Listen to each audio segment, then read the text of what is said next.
सर्वांना माझा नमस्कार. माझे नाव आरुष सुरेश पाटील.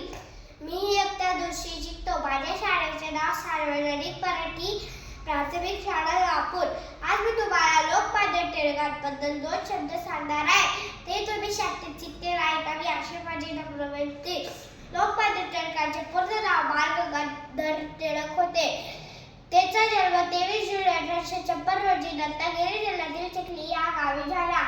लोकमान्य टिळकांच्या वडिलांचे नाव गंगाधर, बाईचे नाव पार्वतीबाई असे होते. लोकमान्य टिळक हे भारतीय स्वातंत्र्य लढ्यातील एक थोर सेनानी होते. स्वराज्य हा माझा जन्मसिद्ध अधिकार आहे आणि तो मी मिळवणारच अशी सिंहगर्जना करत त्यांनी स्वातंत्र्य आंदोलन सुरू केले. सर्व लोकांनी एकत्र यावे म्हणून गणेश उत्सव, शिवजयंती उत्सव सुरू केले. 1 ऑगस्ट 1920 रोजी यांचा मृत्यू झाला. अशा